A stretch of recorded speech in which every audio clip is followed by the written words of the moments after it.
Hello students, आप सभी का बहुत बहुत स्वागत है। आज हम लोग डिस्कस करेंगे मैक्सिम्स यानी कि शिक्षण सूत्र के बारे में। ठीक है, ये इंग्लिश पेडागोजी में तो हेल्प करेगा ही, साथ ही साथ हिंदी पेडागोजी में भी आपको बहुत हेल्प पहुंचाएगा। ठीक है, तो इसमें जितने भी पॉइंट्स दिए गए हैं सभी को आप लोग ध्यानपूर्वक देखिएगा। ठीक है, वीडियो को स्किप एक ज़रा सा भी नहीं करना है, ताकि आपको हम सारे चीज़ों को बेहतरीन तरीके से समझा सकें। ठीक है, तो चलिए सबसे पहले जानते हैं कि ये मैक्सिम यानी शिक्षण सूत्र होता क्या है। तो it is way of teaching specially at early stages. ठीक है, मतलब क्या है, टीचिंग का तरीका है, खास करके कब, तो अर्ली स्टेजेस में। इस पर हर्बर्ट तथा रूसो ने अधिक कार्य किया था। ठीक है, अब कौन कौन सा मैक्सिम्स है उसको हम लोग जानते हैं। ठीक है, ये काफ़ी इंपॉर्टेंट है।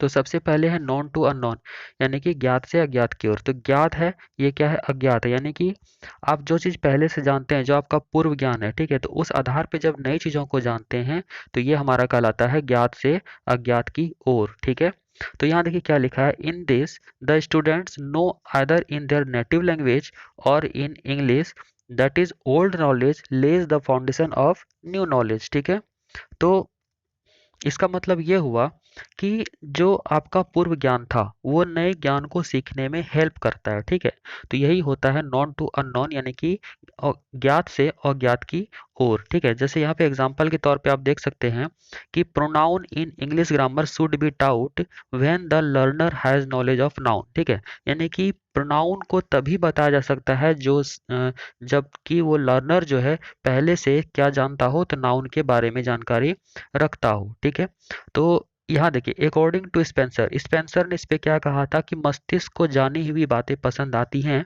इस तरह उसके ज्ञान का विस्तार क्या होता है, तो स्वयं ही हो जाता है। ठीक है, तो इसका क्या एडवांटेज है, यही है जो स्पेंसर ने कहा था। यानी मस्तिष्क जो चीज़ पहले से कुछ उसके बारे में जानता है, ठीक है, तो उसको सीखने में वो ज़्यादा इंटरेस्ट लेता है। ठीक है, तो यही है नॉन टू अननोन, यानी कि ज्ञात से अज्ञात की ओर। ठीक है, अब दूसरा देखते हैं। ठीक है, दूसरा है सिंपल टू कॉम्प्लेक्स। ठीक है, तो देखिए सिंपल टू कॉम्प्लेक्स क्या होता है, तो सरल से जटिल की ओर। ठीक है, यहाँ पे नाम से ही क्लियर है, सरल, और ये क्या है, जटिल, यानी कि पहले बच्चों को क्या बतानी चाहिए, तो सरल चीजें बतानी चाहिए। उसके बाद जो है, जो जटिल चीजें यानी कॉम्प्लेक्स है वो बताना चाहिए। नहीं, पहले सिंपल फिर कॉम्प्लेक्स बताना चाहिए। ठीक है, तो इसको पढ़ते हैं हम लोग। इसमें क्या है कि by learning simple things learners feel motivated and confident that would certainly help in better understanding of complex thing. ठीक है, यानी कि बच्चे को अगर पहले आप सरल चीज़ें बताएंगे, उसके बाद अगर आप कॉम्प्लेक्स चीज़ों की तरफ जाएंगे, जटिल चीज़ों की तरफ जाएंगे, तो बच्चा ज़्यादा अच्छे तरीके से समझ सकता है। ठीक है, तो मैथ्स में ही सबसे अगर हमको उसको टेबल बताना है तो उसके पहले हमें काउंटिंग बताना पड़ेगा। ठीक है, यानी पहले सिंपल सिंपल चीज़ों को बताना पड़ेगा, फिर हम लोग उसे कॉम्प्लेक्स चीज़ों को, जटिल चीज़ों को बताएंगे। तो यही होता है सरल से जटिल की ओर। ठीक है, तो आई होप कि आप लोग समझ रहे होंगे। नेक्स्ट है फ्रॉम कंक्रीट टू एब्स्ट्रैक्ट। ठीक है, कंक्रीट होता है मूर्त, एब्स्ट्रैक्ट हो जाता है अमूर्त। ठीक है, तो इसका क्या मतलब हो गया, मूर्त से अमूर्त की ओर, या फिर इसको आप समझ सकते हैं स्थूल से सूक्ष्म की ओर। ठीक है, इस पे क्वेश्चन आ चुका है आपको। ठीक है, इसलिए इसको ध्यान से देखिएगा। तो ये होता क्या है मूर्त, तो मूर्त चीजें वो होती हैं जिसको कि आप टच कर सकते हैं, फील कर सकते हैं। ठीक है, जो आपके सामने दिख रही होती है वो क्या होती है, तो मूर्त चीजें। और अमूर्त चीजें क्या होती है, जिसको कि आप इमेजिन करते हैं। तो चलिए इसको पढ़ते हैं। तो इसमें देखिए क्या लिखा है कि concrete things are real things. ठीक है, तो ये जो कॉन्क्रीट थिंग्स होता है वो क्या होता है, तो रियल थिंग्स होता है, विच कैन बी सीन, जिसको कि आप देख सकते हैं, फेल्ट, महसूस कर सकते हैं आप आवर सेंसेस से। ठीक है, हमारे जो सेंसेस ज्ञानेंद्रियां हैं उससे आप जो है महसूस कर सकते हैं। तो ये क्या होती हैं, तो कंक्रीट चीजें होती हैं, मूर्त चीजें होती हैं। ठीक है, अमूर्त चीजें क्या होती हैं, जो हम लोग इमेजिनेशन करते हैं। तो यहाँ पे देखिए नेक्स्ट है एब्स्ट्रैक्ट थिंग्स क्या होता है, तो abstract things can be we just imagined. ठीक है, तो ये क्या होता है, केवल इमेजिन्ड हम लोग जो करते हैं। ठीक है, teaching done with the help of concrete objects. ठीक है, जब बच्चों को पढ़ाया जाता है तो मूर्त चीज़ों को दिखाकर अगर पढ़ाया जाए, ठीक है, तो वो ज़्यादा समय तक बच्चों के दिमाग में रहता है। ठीक है, तो लास्ट फॉर लॉन्गर पीरियड। तो बच्चों को जब सिखाया जाता है तो उसे जो चीज़ के बारे में बताया जा रहा है उस चीज़ को अगर दिखा के पढ़ाएं तो बच्चे के दिमाग में ज़्यादा दिन तक रहता है। ठीक है, उसके बाद उसके बारे में आप इमेजिनेशन करवा सकते हैं, उसके बारे में चीज़ों को समझा सकते हैं। ठीक है, तो ये चीज़ होता है कंक्रीट टू एब्स्ट्रैक्ट, ठीक है। जैसे ताजमहल के बारे में बताया जा रहा है, तो अगर बच्चों को ताजमहल दिखाएं उसके बाद फिर उसके बारे में बताएं, ठीक है, तो वो क्या होता है कि उसके बारे में वो बच्चे सोच सकते हैं। तो यहाँ जैसे एग्जाम्पल के तौर पे देखें कि learner can imagine about golden Apple only if he has seen an apple before, ठीक है। तो बच्चे को अगर गोल्डन एप्पल के बारे में कल्पना करने के बारे में बोलें, ठीक है, तो बच्चे कल्पना तभी कर पाएंगे जब पहले उसने एप्पल देखा हो। अगर उसने पहले एप्पल ही नहीं देखा है तो गोल्डन एप्पल के बारे में इमेजिन वो कैसे कर पाएगा, ठीक है। तो यही होता है कि बच्चे को पहले मूर्त चीजें दिखाएं, फिर अमूर्त चीजों के बारे में उन्हें बताएं या समझाएं या उनके बारे में सोचने के लिए आप कह सकते हैं, ठीक है। तो आई होप कि आप लोग समझ गए होंगे कि कंक्रीट टू एब्स्ट्रैक्ट क्या होता है, या मूर्त से अमूर्त क्या होता है, या स्थूल से सूक्ष्म क्या होता है, ठीक है। अब चलते हैं नेक्स्ट पॉइंट पर। अब नेक्स्ट क्या कहता है, इंडक्शन टू डिडक्शन, ठीक है। इसके बारे में आपने काफी पहले सुना होगा, ठीक है, आगमन से निगमन की ओर, ठीक है। तो आगमन क्या होता है कि बहुत सारे उदाहरण को लेकर के आप जब कोई नए नियम को बनाते हैं, ठीक है, तो वो हो जाता है आगमन। उदाहरण से नियम की ओर भी इसको हम लोग समझ सकते हैं। और निगमन में क्या होता है, जब नियम हमारा बन के तैयार हो जाता है तो उसके आधार पे जो हम आगे प्रोसीड करते हैं, ठीक है, उसके आधार पे अगर हम आगे नए तरीके के प्रॉब्लम्स को सॉल्व करते हैं या जानते हैं तो वो होता है हमारा निगमन, ठीक है। तो इसको समझते हैं कि आगमन से निगमन की ओर क्या होता है, या फिर इंडक्शन टू डिडक्शन क्या होता है।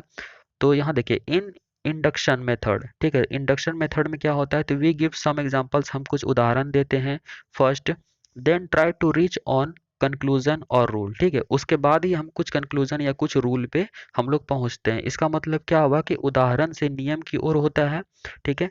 और उसी तरह से डिडक्शन में क्या होगा, इसका उल्टा होगा। तो first of all rule is explain, ठीक है, पहले रूल एक्सप्लेन कर दिया जाता है विथ सम एग्जांपल से, ठीक है। उसके बाद क्या होता है, तो उसके बाद प्रोसीड किया जाता है, ठीक है, उसके आधार पे नई चीजों को सॉल्व किया जाता है। फिर यहाँ पे देखिए क्या हो जाएगा यह, अर्थात यह नियम से उदाहरण की ओर चलता है। ये क्या हो गया, नियम से उदाहरण, और ये क्या हो जाता है, तो उदाहरण से नियम की ओर, ठीक है। तो आई होप कि आपको समझ में आ गया होगा। और इससे रिलेटेड क्वेश्चन भी पूछता है कि इंडक्शन मेथड जो होता है वो क्या होता है, तो उदाहरण से नियम की ओर होता है।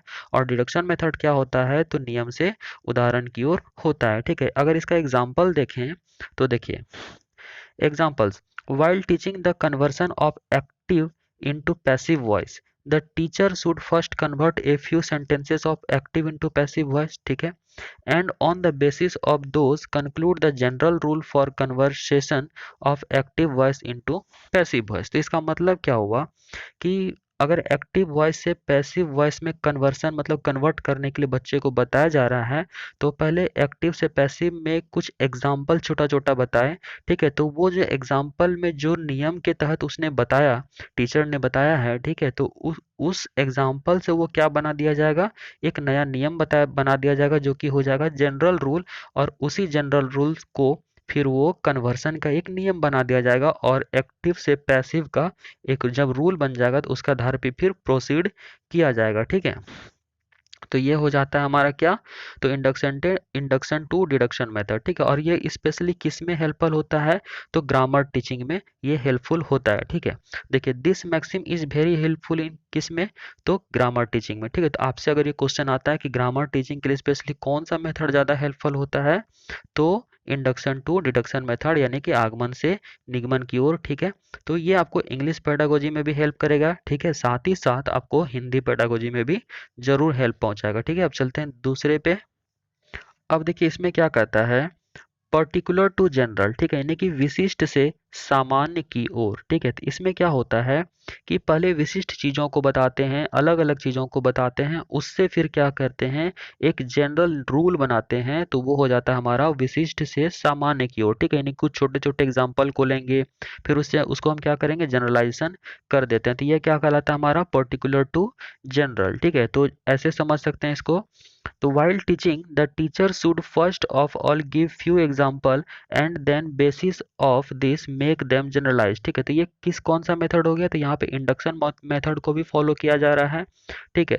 तो क्या हो गया, यहाँ पे पहले स्पेसिफिक चीज़ों को बताया गया, यानी कि कुछ एग्जाम्पल को बताया गया, उसके बाद फिर उसको क्या कर दिया गया, तो एक जनरल रूल बना दिया गया। जैसे कि टू टीच नाउन, जब बच्चे को नाउन पढ़ाया जाता है, संज्ञा पढ़ाया जाता है, तो बहुत सारे मतलब पहले एग्जाम्पल को लिया जाता है तो नाउन क्या होता है, noun is the name of a person place animal और थिंग। ठीक है, तो यानी कि बहुत सारे चीज़ों का वो नाम पहले बच्चे लेंगे। ठीक है, उसके बाद क्या होगा कि उससे एक नया नियम बन जाएगा कि a noun is the name of a person place animal और थिंग। ठीक है, तो to teach noun the teacher should give example at first and then go to the statement. उसके बाद क्या होगा, उसी एग्जाम्पल से वो स्टेटमेंट बना देगा। ठीक है, तो ये क्या हो जाएगा हमारा, तो पर्टिकुलर टू जनरल। ठीक है, तो ये भी क्या होता है, उदाहरण से नियम की ओर होता है।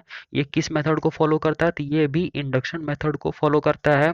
ठीक है, तो आई होप कि आप लोग को समझ में आ रहा होगा। अब चलते हैं नेक्स्ट की तरफ।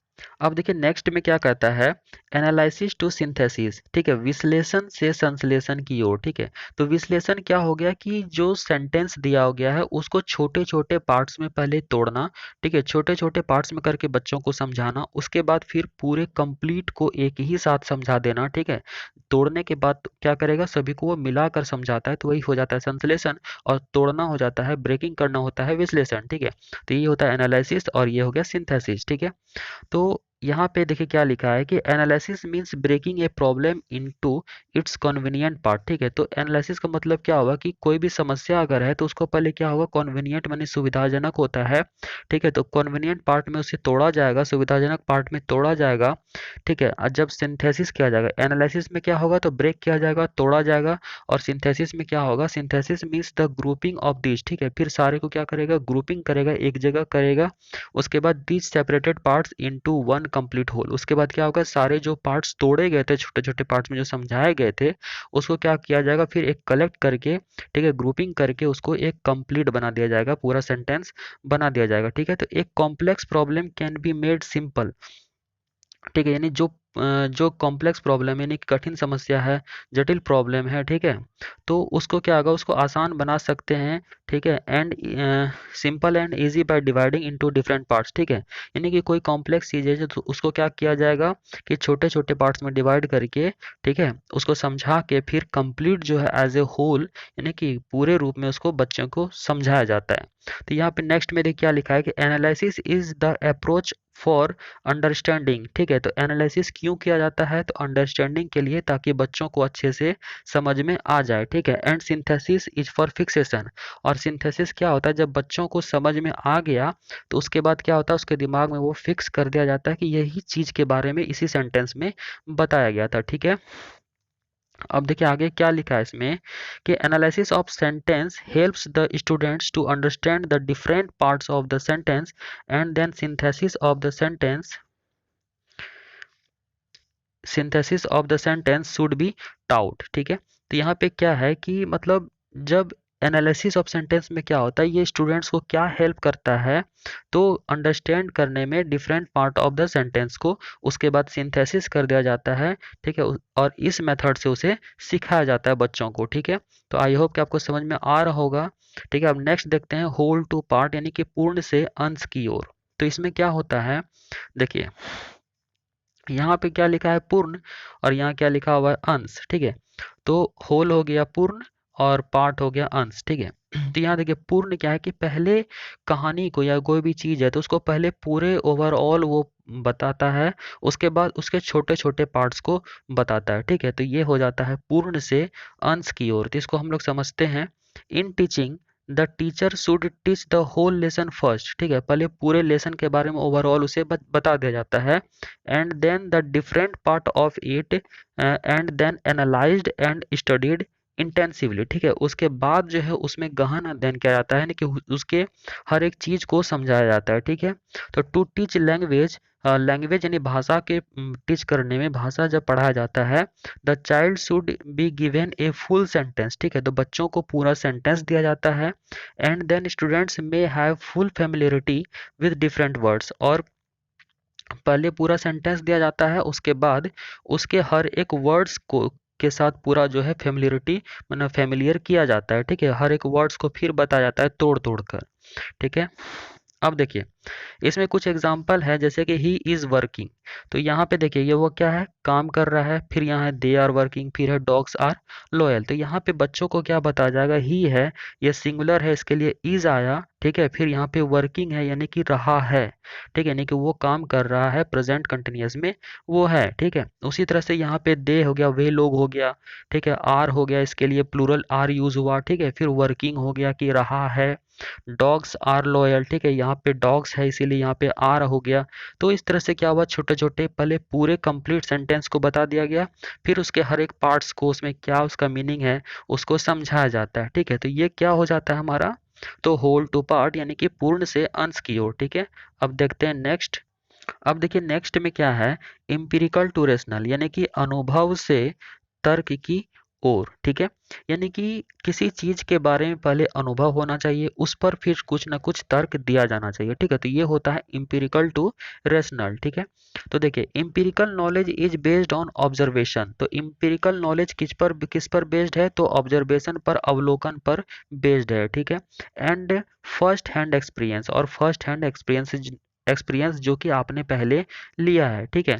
इट इज पर्टिकुलर कंक्रीट, ये क्या होता है, मूर्त होता है, यानी कि जब आप फर्स्ट हैंड एक्सपीरियंस लेते हैं तो वो तो मूर्त रूप में लेते हैं, कल्पना रूप में तो लेते नहीं हैं, ठीक है। एंड सिंपल, और वो क्या होता है, बहुत ही सरल होता है। We can see, feel, experience it, ठीक है, जो कि हम लोग उसे फील किए हुए रहते हैं, देखे रहते हैं, या एक्सपीरियंस महसूस किए हुए रहते हैं, ठीक है। तो वो हमारा क्या होता है, फर्स्ट हैंड एक्सपीरियंस होता है। तो on the other hand rational जो होता है, ठीक है, ये रेशनल इज बेस्ड ऑन क्या, तो आर्गुमेंट्स, वो किस पर होता है, बहस पर, आर्गुमेंट्स पर, ठीक है, कन्वर्सेशन पर एंड एक्सप्लेनेशंस पर, ठीक है।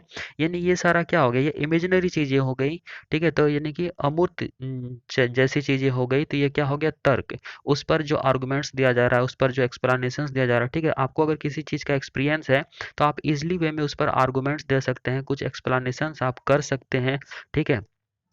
जैसे बड़े बुजुर्ग हो गए, तो उन लोगों को क्या होता है कि बहुत सारी चीज़ों का अनुभव होता है, इसलिए वो हर चीज़ पे जो है वो तर्क देते हैं। तो ये क्या हो जाता है, तो अनुभव से तर्क की ओर। तो ये क्या है, it is journey from less mental maturity to more mental maturity. ये कैसा जर्नी है, तो लेस मेंटल मैच्योरिटी से मोर मेंटल मैच्योरिटी तक, ठीक है। तो आई होप कि आपको समझ में आ गया होगा कि इंपिरिकल टू रेशनल क्या है, यानी कि अनुभव और तर्क, यानी कि पहले आपको उस चीज़ों का अनुभव होता है, फिर उस पर आप क्या करते हैं, तो तर्क वितर्क करते हैं, ठीक है। अब चलते हैं नेक्स्ट पर।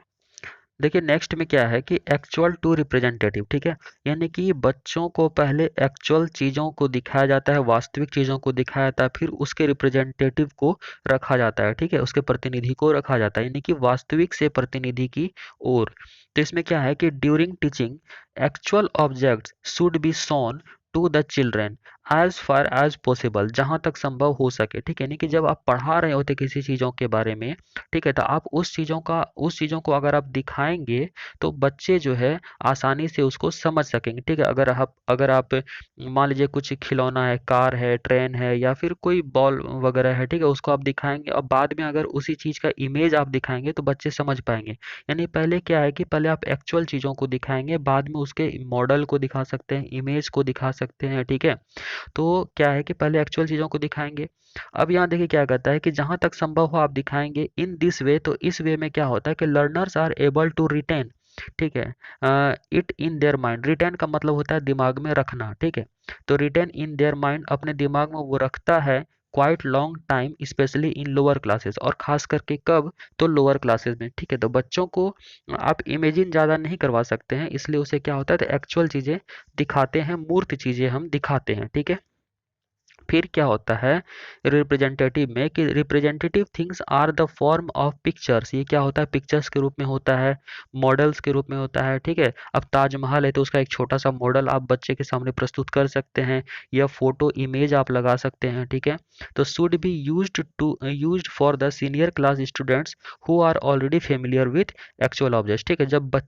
जब वो बच्चा पहले उस चीज़ों को देखा है, जब वही सीनियर क्लास में जाता है, ठीक है, तो वो रिप्रेजेंटिव यानी कि उसके प्रतिनिधि को, यानी कि उसके रिप्रेजेंटेटिव को अगर आप रखते हैं, ठीक है, तो बच्चे आसानी से उसे रिकॉग्नाइज कर लेते हैं, पहचान लेते हैं। तो यही होता है एक्चुअल टू रिप्रेजेंटेटिव, यानी कि वास्तविक से प्रतिनिधि की ओर। तो आई होप कि आपको समझ में आ गया होगा, ठीक है। अब देखते हैं नेक्स्ट है साइकोलॉजिकल टू लॉजिकल, यानी कि मनोविज्ञान से तर्क की ओर, ठीक है। यानी कि बच्चों के साइकोलॉजी के, बच्चे के मन को समझ के उसके आधार पे जब टीचिंग किया जाता है, ठीक है, तो वही होता है मनोविज्ञान से तर्क की ओर, ठीक है।